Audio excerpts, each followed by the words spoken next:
Termine la semaine avec un voyage avec à l'île Maurice, voir un petit peu comment ça se passe à l'île Sœur, c'est dans le Cosmo Réunionnais.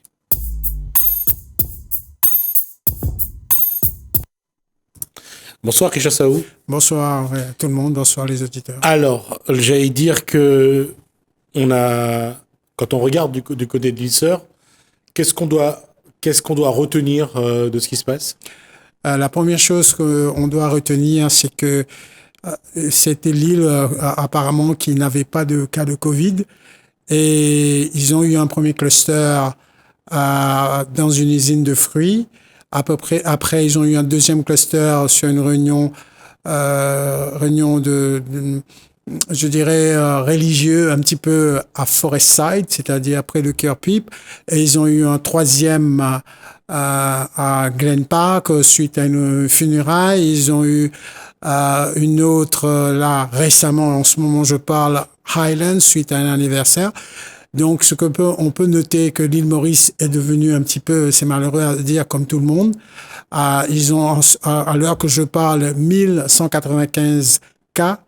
Ils ont 564 actifs locaux et ils ont que 35 cas importés, ce qui fait que la tendance est à l'inverse de leur première vague. C'est que cette fois-ci, ils ont vraiment des cas locaux plus que des cas importés. Alors que dans leur première vague à eux, ils avaient plus de cas importés que locaux. Il n'y avait pratiquement pas de cas locaux. Et donc là, l'île Maurice, dans une certaine façon, rentre dans les rangs, quoi, de ce qu'on peut noter.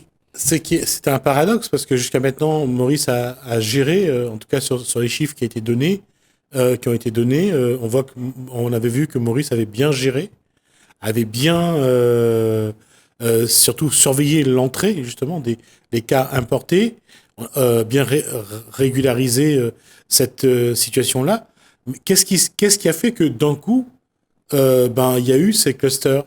Je pense que Maurice a eu la chance la première fois parce que il faut noter que la première fois, ils avaient que des cas importés.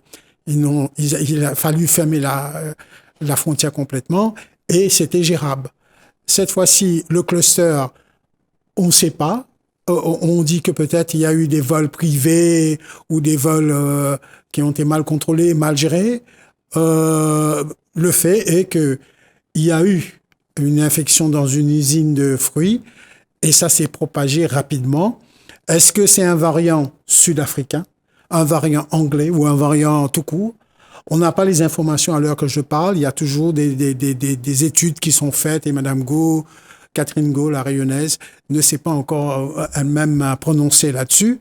Donc, moi, je penche pour un variant sud-africain, vu la vitesse que ça propage. Et donc, cette fois-ci, ils ont eu peut-être un virus pas comme Covid-19, un virus un petit peu plus qui a muté et qui est beaucoup plus dangereuse, comme on le voit un petit peu partout dans le monde, et qui mute et qui se propage à une vitesse grand V. Donc, ce qui fait qu'ils ont eu des clusters et ils ont mal géré les clusters parce que après la première cluster dans l'usine de fruits, ils auraient dû limiter les réunions privées à 6 personnes. Ça, ils l'ont pas fait.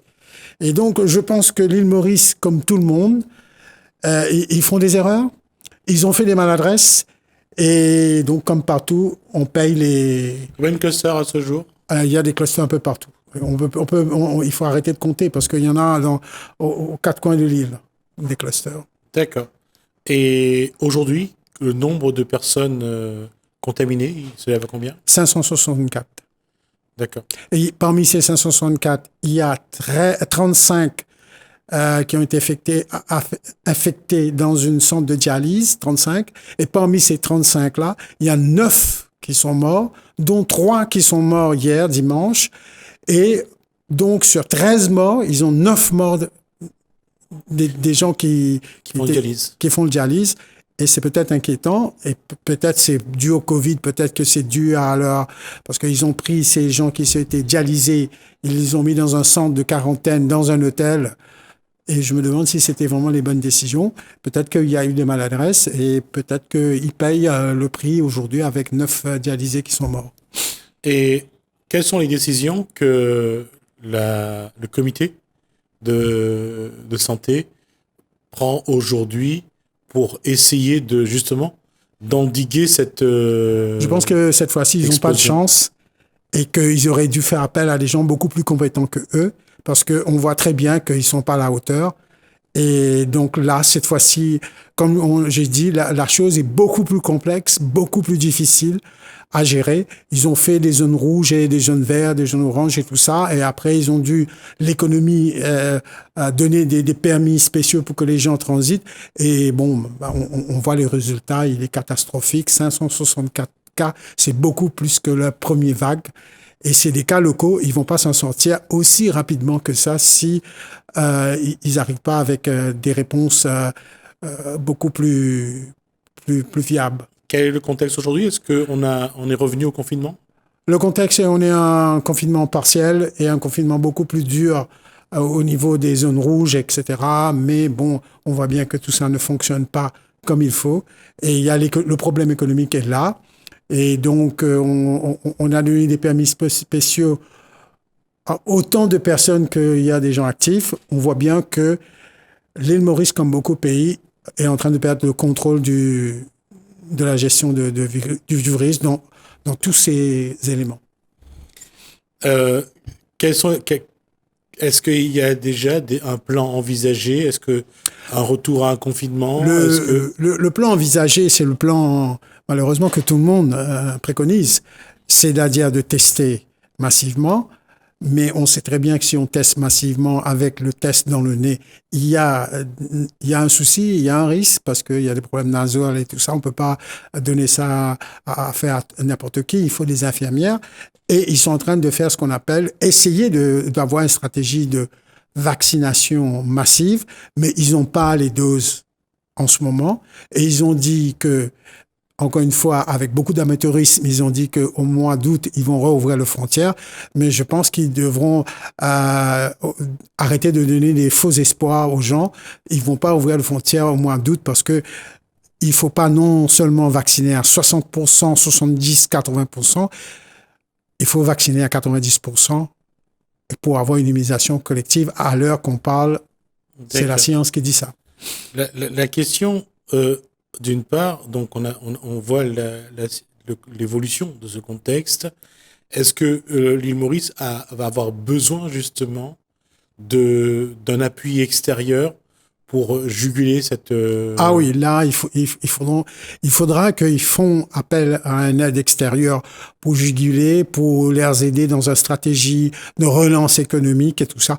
Ils n'ont pas les moyens et c'est pas ces petits, c'est pas ces gens-là qui sont en place.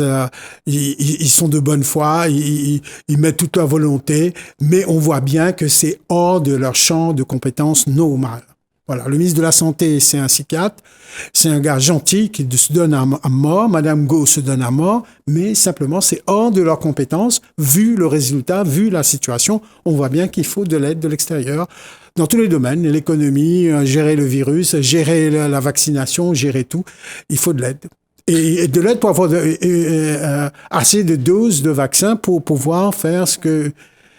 Alors, sur la vaccination, d'abord, il y a le fait que l'Inde avait offert à l'île Maurice un certain nombre de doses. Oui, l'Inde a offert 200 000 de doses de Covishield. Covishield, c'est le vaccin AstraZeneca fabriqué sous licence par le Serum Institute de l'Inde. Et ils ont aussi un vaccin 100% fait en Inde par un laboratoire qui s'appelle Bhakti. Donc, je crois qu'ils ont eu 400 000 de vaccins de Covaxin. Et là, ils attendent des vaccins de Johnson & Johnson, ils attendent de vaccins Sputnik, ils attendent de vaccins chinois. Et bon, le vaccin chinois, on sait que ils sont pas fiables pour le moment. Mais la bonne nouvelle, jusqu'à maintenant, dans leur campagne de vaccination, ils ont vacciné 16% de la population sur une première dose. Il n'y a pas eu encore des effets secondaires, je dirais, catastrophique. Il y a eu des gens qui ont un petit peu de fièvre, un petit peu de courbature et tout ça suite au vaccin AstraZeneca, mais rien de très grave d'alarmant. Ça, c'est la bonne nouvelle. Et ça veut dire qu'aujourd'hui, est-ce que l'île Maurice peut acheter du Pfizer, veut acheter du Moderna, de Johnson. Je sais pas, mais il me semble que il y a eu les commandes, on ne sait pas comment ils sont passés, il y a une opacité, et on ne sait pas combien on achète un vaccin avec l'Inde, combien ça coûte en Inde. Le Covaxin, apparemment, ça coûte 1 ou 2 euros en Inde.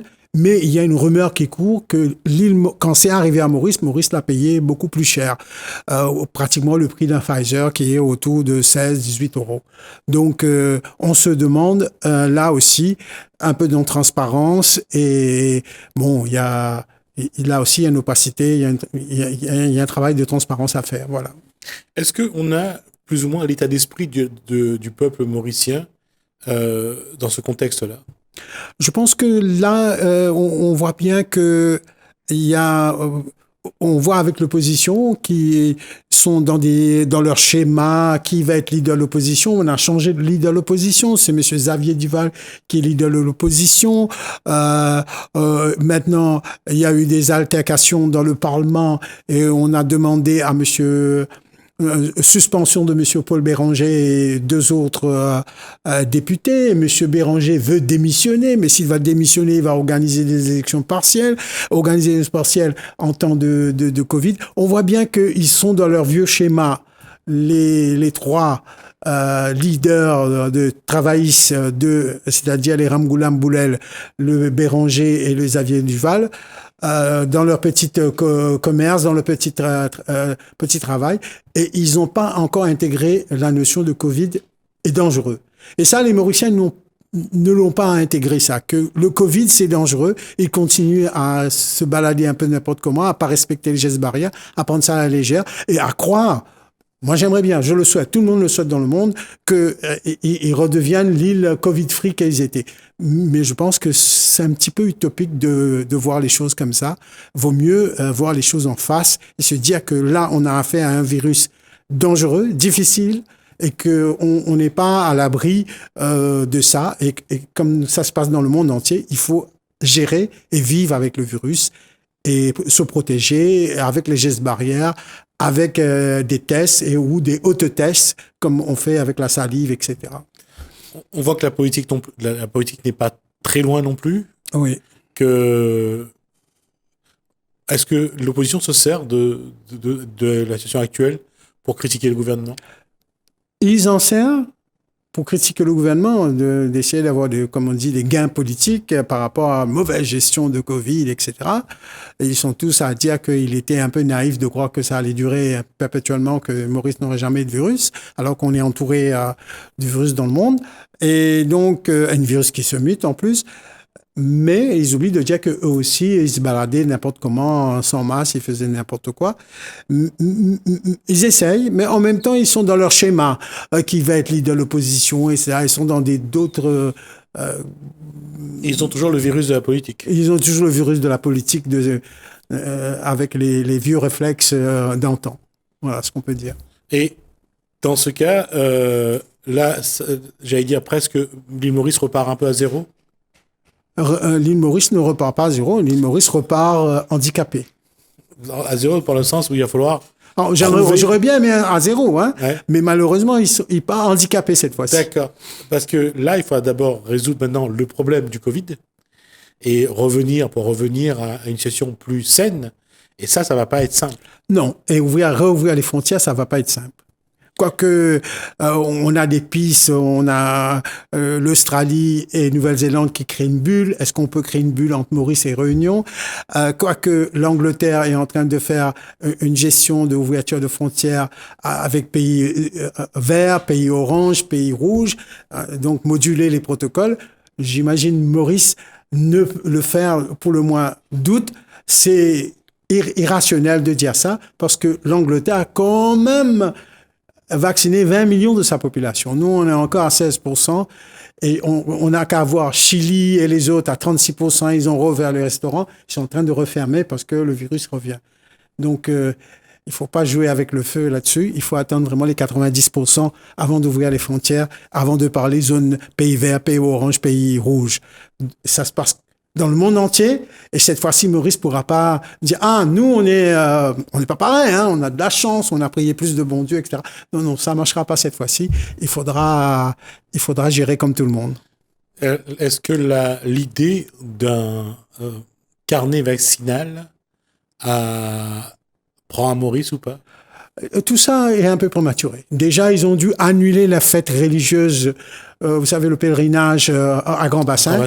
Hein? Déjà, ils ont dû faire ça, ce qui est quelque chose d'impensable quand on le pense vraiment. Et donc, on se dit que ça va prendre du temps. Non, c'est prématuré de parler de carnet de passeport vaccinal qu'on a parlé au Danemark, par exemple, un passeport vaccinal avec les pays, même l'Arabie Saoudite pour ceux qui veulent aller faire la Mecque, c'est-à-dire les pays, ils demandent que les pays ont fait des tests PCR, mais des pays qui ont atteint un haut niveau de immunisation collective.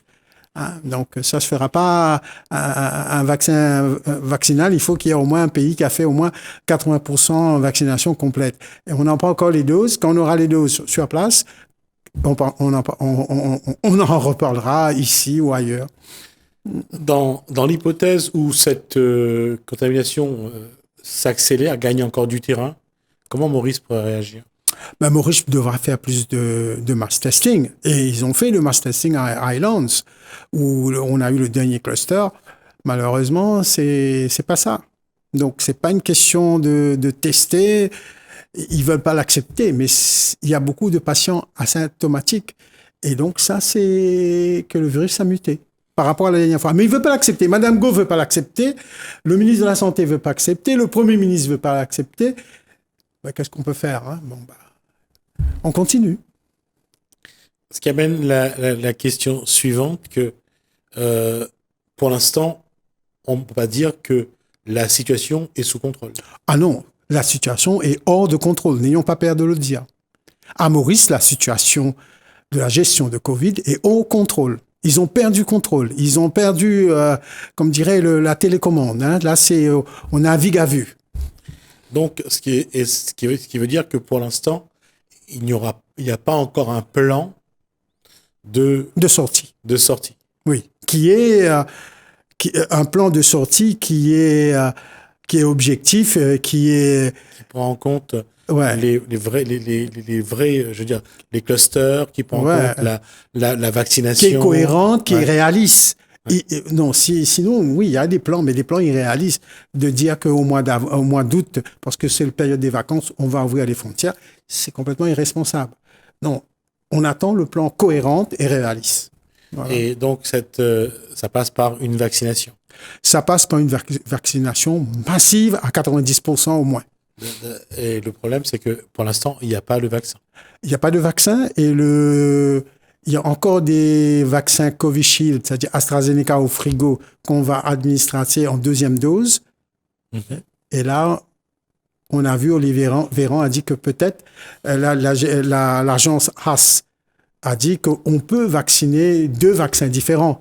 Donc, est-ce que Maurice aura la prudence, l'intelligence de dire non, on ne prend pas le risque de vacciner une deuxième fois avec AstraZeneca, on va le prendre avec un autre vaccin, comme préconise l'agence de santé, et le faire, ou il va continuer à prendre le risque et à vacciner deuxième dose AstraZeneca, c'est-à-dire les doses qui sont dans le frigo, on verra.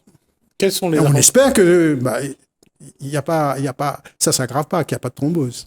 Les personnes avec qui vous êtes en relation à l'île Maurice, quel est leur état d'esprit?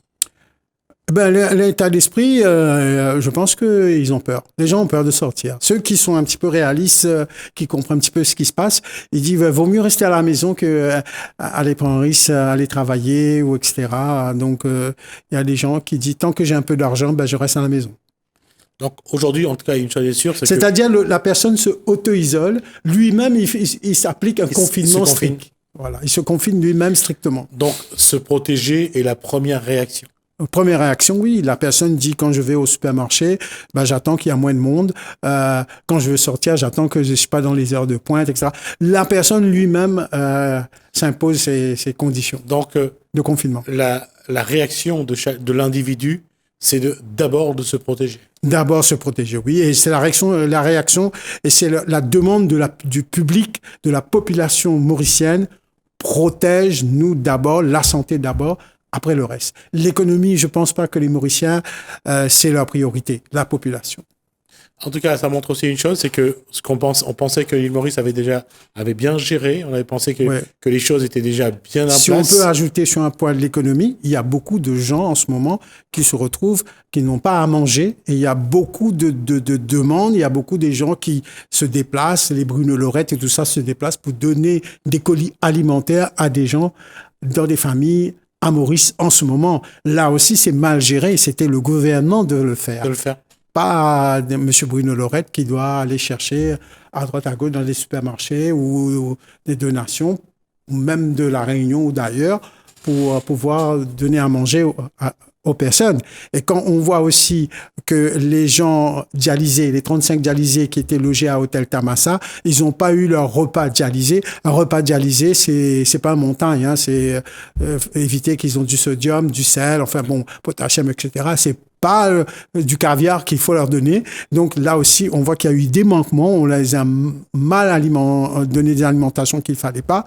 Donc là, on voit aussi que l'île Maurice est incapable de donner un repas adéquat à ses malades et à sa population qui est dans la souffrance. Et ça, c'est grave. On va quand même essayer de partir sur une bonne note. Qu'est-ce qu'on peut leur souhaiter? Qu'est-ce qu'on peut leur apporter? On peut les aider avec des aides alimentaires. On peut les aider pour trouver des solutions pour avoir des vaccins rapidement, pour qu'ils puissent vacciner massivement. Et puis, si les aider aussi pour trouver des autotests, les tests salive qui sont beaucoup moins chers et beaucoup plus pratiques. En tout cas, en ce qui concerne les colis alimentaires, il faudra surtout trouver les bonnes relations pour faire partir des conteneurs vers l'île Maurice. Ça, on va essayer de voir au niveau des associations humanitaires ce qui peut être fait. Oui. Merci Krishna Saou. Oui, je vous remercie pour ça. Pour toutes ces informations. Oui. On va essayer de suivre, nous, à notre niveau, et à travers vous, un petit peu comment ça évolue à l'île Maurice, en souhaitant que les choses s'arrangent et aillent dans le bon sens. Merci encore. Merci. Merci à vous de nous avoir suivis. Merci Hélène, merci François. À bientôt.